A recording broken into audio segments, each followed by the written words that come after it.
Hey guys, welcome back to my channel. I'm back with another plant video.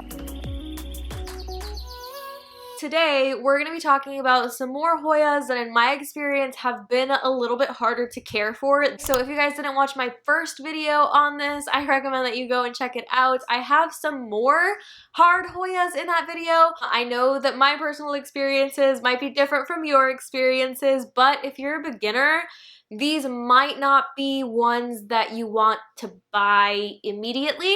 So this Hoya right here is my Hoya Lacunosa Snowcaps. I have been struggling with this guy so much. I've struggled with my Lacunosas that are outside a lot. I've struggled during like the winter. So these are ones that sort of throw hissy fits every now and then, it seems. But it really is one that you have to keep a little bit closer of an eye on, just because it can get like dehydrated easily. I feel like its root system is pretty delicate, so it needs a little bit more care. I also feel like because it blooms so often, I think maybe it just wears itself out or something, and that's why it just starts to decline. But this guy right here is really not looking too hot.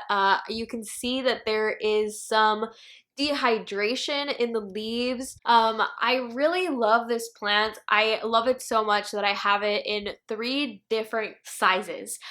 This is the smallest one, and it's the one that had the smallest root system. So that's why I'm sort of thinking like maybe I just didn't water it enough and it really is just dehydration. But wrinkly leaves are often a sign of overwatering as well as underwatering, and considering there are also some yellow leaves in here, I think something's going on with the roots. So yeah, Hoya Lacunosa, not the easiest one on the planet, so if you're having a hard time with it, don't worry, you're not alone. The next plant on my list is unfortunately the Hoya Serpens. This plant was on my wish list probably in my very first wish list video because it's honestly the cutest Hoya that I have. Like, no doubt in my mind, this is the most adorable Hoya I think on the planet, just because it has such tiny leaves and the leaves are fuzzy. It has some divots. It's so cute and delicate and just like overall adorable that it's hard not to like this plant. But for some reason, Serpens seems to do really well in other people's cares that are not my own. I love this plant. Like I said, I love this plant, but I've only recently started getting some new growth on it. I've tried taking cuttings from this. It doesn't root that easily. I've tried moving it into my grow tent, thinking possibly it would like it more there. It didn't. I tried putting it in leca. It hated that. And just overall, I feel like I've moved this thing around everywhere and it just has not enjoyed any place that I've put it, and it's crazy. It bothers me so much because this plant was actually so much fuller when I first got it. It seems to always give me some new growth points to where I get really excited because I'm like, yay, it's finally doing something, and then the growth points die or the leaves start coming out and they fall off. So it's just such a disappointing plant. Like, this plant might disappoint you. I really like it, like I said, and if this thing dies, I'll definitely want another one. It's worth the try just because of how cute it is. But again, this is one to keep in mind. It might give you some problems, but you might get lucky and you might not have any problems at all. The next plant that I have is also a tiny plant, and it is the Hoya Heuschkeliana variegata. This plant, for me, I had trouble with it just because it was in moss whenever I first got it, and you guys know how much I hate moss. I was heartbroken when I saw that the stem started rotting. Thankfully, I did save this guy, and it's really happy. You probably saw it in my last video, but I've heard from several people that this guy is a diva.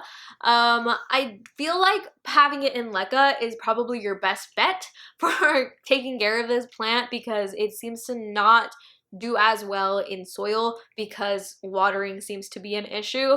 I really think that tiny plants and delicate plants like this are not for Hoya beginners just because of how fragile they are.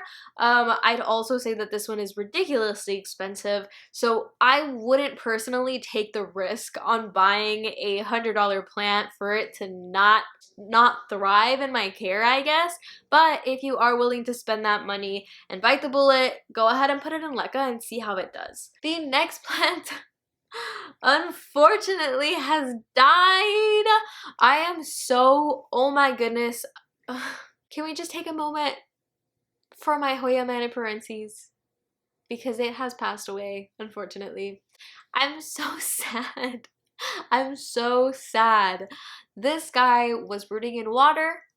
I had some roots, so I moved it to Leca. In Leca, it got more roots, and I was so excited. So I decided, okay, well, I mean, if it's doing well in Leca, let me just put it actually in Leca. So I stuck it into Leca, like in a pot, and it rotted. It rotted. I don't know what happened. I have no idea why, but it died. And I'm so sad. This was like at the top of my wish list. You guys know I was thankfully gifted this and did not purchase this plant. But that just, I think, makes it a lot sadder because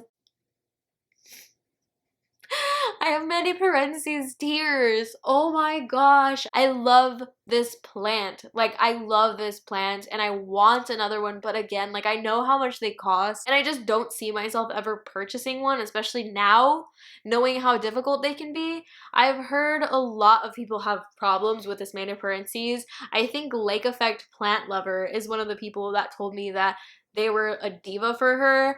I've had some other people also tell me that they're not that great. I think Hoya Anonymous Nicolette on Instagram, she told me that she had 2 plants and one of them just like died out of nowhere.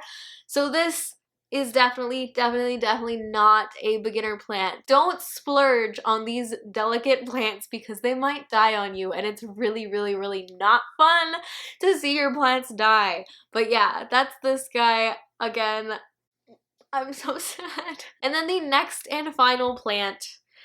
This is gonna cause me some trouble, I'm sure. This is the Hoya Hindu Rope, or Hoya Compacta. I have some feelings about this one. I have some feelings. I really do.